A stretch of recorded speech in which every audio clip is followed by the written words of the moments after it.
व्यवहार अध्ययन की विद्या मेथड्स ऑफ स्टडिंग बिहेवियर्स में हम पढ़ रहे थे ब्रेन की फिजियोलॉजी में न्यूरोकेमिकल मेथड्स का आज हम अध्ययन करेंगे।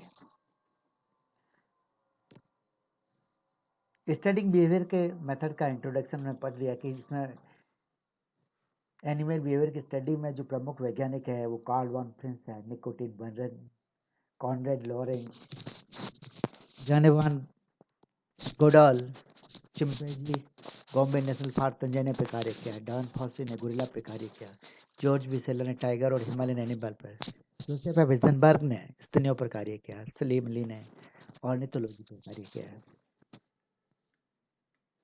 न्यूरोकेमिकल्स की हम बात करेंगे। मस्तिष्क का विद्युत उद्दीपन की विधि के द्वारा व्यवहार को उत्प्रेरित करने की क्रियाविधि हमने पिछले अध्याय में न्यूरो इलेक्ट्रिकल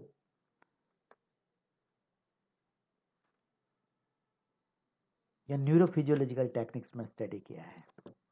इस अध्याय में हम न्यूरोकेमिकल टेक्निक्स का अध्ययन करेंगे।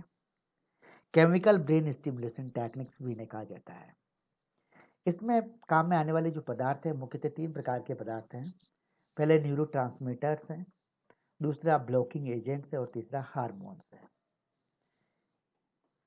न्यूरोट्रांसमीटर्स वे पदार्थ होते हैं जो सिनेप्स के आर पार इम्पल्स के ट्रांसमिशन को कंप्लीट कराते हैं। कुछ और दवाइयों के बारे में जब हम बात करेंगे तो एक क्या बात करता है एल्कोहल्स की, ओपियम की, हशीश की।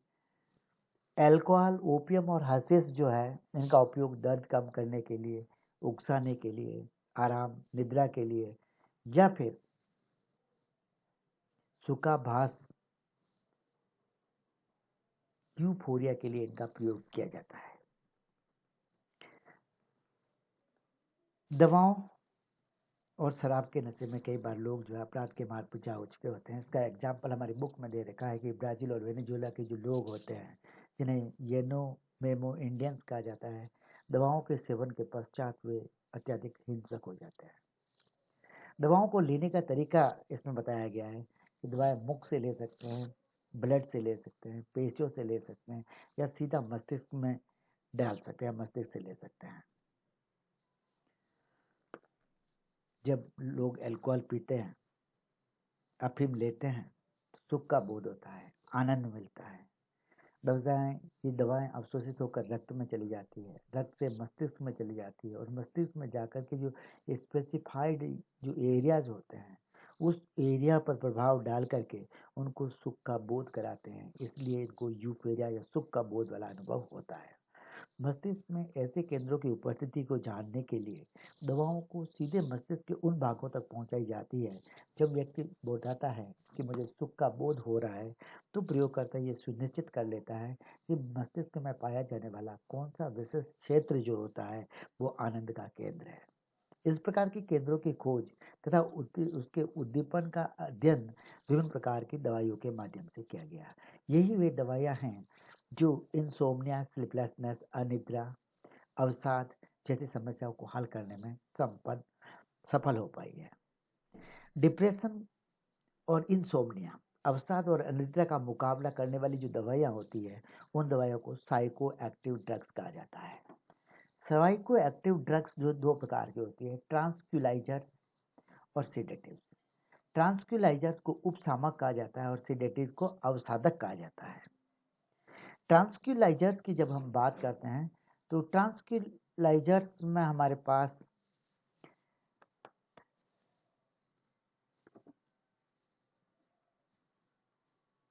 एग्जाम्पल की बात तो हम बाद में करेंगे, लेकिन उससे पहले एक और डेफिनेशन इसने बता रखी है कि कुछ दूसरी ऐसी दवाइयाँ भी होती है जो मानसिक दवा अवस्था को उद्दीप्त करती है, हालुसिनेशन, विभ्रम का अनुभव डालती है या लत डालने का कार्य करती है। इस प्रकार की हालुसिनेशन का प्रभाव या लत डालने वाली जो दवाई है वो LSD कहलाती है। यह मानसिक अवस्था को उद्दीप्त करती है। इस मानसिक अवस्था को उद्दीप्त करने के कारण मनोविक्षेपाभासी जो दवाएं होती है उनको साइकोमिमेटिक ड्रग्स कहते हैं। साइकोमिमेटिक ड्रग्स मनोविक्षेपाभासी दवाएं कहलाती है। दवाओं को लेने के जो मार्ग हैं वो भी इंट्रामस्कुलर हो सकता है, इंट्रापेरिटोनियल, सबक्यूटेनियस या ओरल ही हो सकता है। अब इसके बाद जो नेक्स्ट स्टेप में बताता है कि कुछ ब्लॉकिंग एजेंट्स पाए जाते हैं। उससे पहले इसने एक बात और बता दी है कि हाइपोथैलेमस जो होता है 1956 में फिशर ने हाइपोथैलेमस में लैंगिक हार्मोन की सूक्ष्म मात्रा को प्रविष्ट कराया और उससे उत्पन्न होने वाले लैंगिक और मातृत्व व्यवहार को प्रेरित किया। फिशर ने 1956 में बताया कि हाइपोथैलेमस के क्षेत्र में लैंगिक हार्मोन को इंजेक्ट किया जाता है तो लैंगिक और मातृत्व व्यवहार प्रेरित किया जा सकता है। वापस बात करता है सिनेप्स के पार गमन, सिनेप्स पर इम्पल्स का ट्रांसमिशन न्यूरोट्रांसमीटर्स के द्वारा होता है। न्यूरोट्रांसमीटर्स के माध्यम से इम्पल्स के ट्रांसमिशन होने के कारण जो व्यवहार उत्पन्न होता है उस व्यवहार को एंटी न्यूरोट्रांसमीटर्स के द्वारा रोका जा सकता है। तो एंटी न्यूरोट्रांसमीटर्स वे रसायन हैं जो न्यूरोट्रांसमीटर्स को रोकते हैं। यदि न्यूरोट्रांसमीटर्स के माध्यम से किसी आक्रामक व्यवहार को प्रदर्शित किया जा रहा है तो एंटी न्यूरोट्रांसमीटर्स का ड्रग दे करके उनके आक्रामक व्यवहार को निरोधित किया जा सकता है। ठीक इसी प्रकार दिमाग में एक भाग में पाई जाने वाला GTG जिसे गोल्ड थायोग्लूकोज कहते हैं कोशिका के ग्राहियों को नष्ट कर देता है। तंत्रिका कोशिकाओं की ग्लूकोज के प्रति सुग्रहिता जानने के लिए रक्त शर्करा में गोल्ड थायोग्लूकोज दिया जाता है। गोल्ड थायोग्लूकोज जो होता है कोशिकाओं के जो रिसेप्टर्स होते हैं उन रिसेप्टर्स को नष्ट कर देते हैं। अब बात करते हैं वेंट्रोमीडियल हाइपोथैलेमस की कोशिकाएं ग्लूकोज के प्रति ग्राही होती है तो उन पर ग्लूकोज के ग्राही हैं। जब गोल्ड थायोग्लूकोज का ट्रीटमेंट दिया तो उसने वेंट्रोमीडियल हाइपोथैलेमस की ग्लूकोज ग्राही कोशिकाओं के ग्राहियों को नष्ट कर दिया। हम जानते हैं वेंट्रोमीडियल हाइपोथैलेमस की कोशिकाएं जो होती है वो संतुष्टि केंद्र का एक भाग बनाती है। ग्राही नष्ट हो गए तो जो संतृप्ति देने वाली सूचना थी वो ये ग्रहण नहीं कर पाएंगे। ये ग्रहण नहीं कर पाएंगी तो उसमें क्या है सदाती क्षयता या हाइपरफेजिया ये प्रदर्शित करने लगेगा। हाइपरफेजिया को यह प्रदर्शित करेगा। इसी तरह से दूसरे प्रयोग में चूहे के हाइपोथैलेमस में थोड़ी सी मात्रा में एसिटाइल कोलिन पहुंचा दिया तो एसिटाइल कोलिन जो होता है इसका जो पायन व्यवहार है उस पायन व्यवहार को उद्दीप्त कर देता है तो चूहा जो होता है वो पीना शुरू कर देता है। नेक्स्ट एक्सपेरिमेंट में आरपी मसेल का थोड़ी सी मैं बात बता देता हूँ। आरपी मसेल एक साइंटिस्ट है। उन्होंने एक कैन्यूला के माध्यम से, कैन्यूला एक सूक्ष्म नलिका होती है, 1968 में इन्होंने कैन्यूला के माध्यम से मादा बिल्लियों के मस्तिष्क में एस्ट्रोजन हार्मोन को प्रविष्ट कराया। तो प्रजनन ऋतु में नहीं थी परंतु हार्मोन के प्रभाव से ये नर बिलावों के साथ में जोड़ा बनाने लगी और एस्ट्रोजन को जो डाला गया वो उसका हाइपोथैलेमस के अग्र रीजन में डाला गया तब ये व्यवहार प्रदर्शित करने लगी। यदि इसी एस्ट्रोजन को हाइपोथैलेमस के किसी और भाग में या मस्तिष्क के किसी अन्य भाग में डाला जाए तो इस प्रकार का व्यवहार प्रदर्शित नहीं किया जाता है।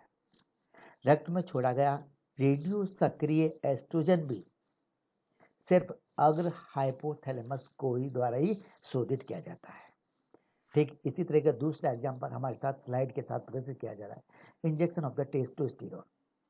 टेस्टोस्टेरोन का इंजेक्शन लगाया जाता है। टेस्टोस्टेरोन एक मेल हार्मोन है। इसी तरह से कैन्यूला के माध्यम से या छेदक उपकरण के द्वारा नर और मादा के हाइपोथैलेमस के आगे के प्री ऑप्टिक क्षेत्र के केंद्रीय भाग में टेस्टोस्टेरोन डाला जाए तो नर और मादा दोनों ही मात्रात्मक व्यवहार जो है प्रदर्शित करने लगते हैं और बसेरा बनाना चालू कर देते हैं। किंतु इससे थोड़ा पीछे मस्तिष्क के केंद्रीय भाग में छोड़ा जाए या लेटरल में छोड़ा जाए तो ये नर और मादा का जो लैंगिक व्यवहार दर्शाना प्रारंभ कर देते हैं। ठीक है, दो प्रकार के व्यवहार है। एक ही ट्रीटमेंट है, टेस्टोस्टेरोन हार्मोन का दिया जाना है और हार्मोन के देने से जब इसका प्रभाव हाइपोथैलेमस के आगे प्रीऑप्टिक क्षेत्र में होता है तो नर और मादा दोनों घोंसला नेस्टिंग बिहेवियर शो करते हैं। लेकिन केंद्रीय भाग के थोड़ा पार्श्व में होता है तो नर के लैंगिक व्यवहार दर्शाना यह प्रारंभ कर देते हैं। इसे इस चित्र में दर्शाया गया है। नलिका द्वारा खरे में हाइपोथैलेमस में टेस्टोस्टेरोन प्रवेश कराना, COR का मतलब कॉर्टेक्स है, PO का मतलब प्री ऑप्टिक न्यूक्लियस है और CB का मतलब सेरिबेलम है। प्री ऑप्टिक न्यूक्लियस में देने पर ही इस प्रकार का इंजेक्शन देने पर वो क्या है, जो है नेस्ट बनाने का व्यवहार है उसको प्रदर्शित करते हैं नर और मादा दोनों। अब बात आती है हार्मोन्स की। ये हमने हार्मोन्स का ही एग्जाम्पल देखा था। हार्मोन्स के बाद में ये कहता आरपी मस्सेल वाला जो प्रैक्टिकल हमने पढ़ लिया है उसी को एक थ्योरी के रूप में बताया गया। 1962 में हार्मोन्स आरपी मिसेल ने हाइपोथैलेमस में कैनुला के माध्यम से एस्ट्रोजन प्रवेश कराया और उस व्यवहार को उद्दीप्त किया। इनके अन्य स्थान पर प्रवेश कराने पर भी व्यवहार इसमें उद्दीप्त नहीं हो पाता है। नर्मदा हाइपोथैलेमस के प्री ऑप्टिक सेंटर में देने पर मातृत्व व्यवहार और केंद्रीय या पार्श्व भाग में देने पर लैंगिक हार्मोन प्रदर्शित करते हैं। अब बात आती है व्यवहार को प्रदर्शित करने के आधार पर इन रसायन और औषधियों का वर्गीकरण किया गया है। तो दो प्रकार के कार्य के कारक और विदेश कारक, यानी फिजियोलॉजिकल एजेंट और फॉरेन एजेंट के रूप में इन दवाइयों को डिवाइड किया जा सकता है। जो फिजियोलॉजिकल एजेंट्स वे एजेंट्स होते हैं जिनकी उत्पत्ति शरीर के भीतर होती है। Adrenaline, histamine, serotonin, glutamic acid, किंतु सांद्र खुराक के रूप में देने पर यह औषधि के रूप में कार्य करते हैं। बाह्य वैदेही कारक या फॉरेन एजेंट्स उनको कहते हैं रेसरफिन, बार्बिट्यूरेटस, लाइसर्जिक एसिड, ये शरीर में नहीं पाई जाता। अब आगे वाली में न्यूरो एक्टिव ड्रग्स की बात आती है। तंत्रिका सक्रिय दवाएं जो तंत्रिकाओं पर प्रभाव डाल के उनको उद्दीप्त कर सकती है या निरोधक प्रभाव डालती है उनको। इनमें आते हैं ट्रांसक्यूटाइजर्स, एनर्जाइजर्स और हिप्नोटाइजर्स।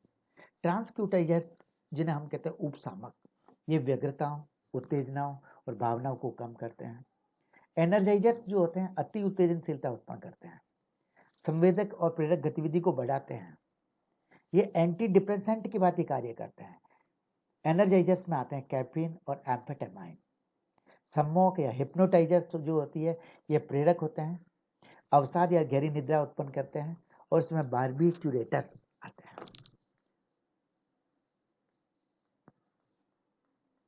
अब हमारे पास आ जाती है पॉजिट्रॉन एमिशन टोमोग्राफी।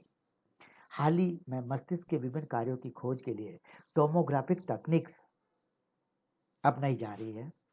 ये वह तकनीक है जो शरीर के आड़ी कांटों के क्रॉस सेक्शंस को कंप्यूटर प्रोग्रामों के द्वारा तैयार की जाती है। व्यवहार के अध्ययन में ये सर्वाधिक महत्वपूर्ण तकनीक है जिसे PET या पॉजिट्रॉन एमिशन टोमोग्राफी कहा जाता है। व्यवहार और मस्तिष्क के संबंध में आज भी शास्त्र अनुत्तरित है। ऐसी तकनीक मस्तिष्क के अज्ञात दूर क्षेत्र के द्वार खोल रही है। शोधकर्ताओं ने पाया मस्तिष्क के उस भाग को जो कि सक्रिय होकर व्यवहार को नियंत्रित कर रहा हो, रक्त की अधिक आपूर्ति की जाती है। इसकी खोज के लिए डॉक्टर जांच कराने आए हुए जो व्यक्ति होता है उसको एक विशिष्ट शर्करा मिश्रण देते हैं। इस शर्करा मिश्रण में निम्न ऊर्जा साइक्लोट्रॉन्स में तैयार किया जाता है। इस निम्न ऊर्जा साइक्लोट्रॉन्स वाले विलियन में विशेष रेडियो एक्टिव आइसोटोप के द्वारा उसे अंकित किया गया है।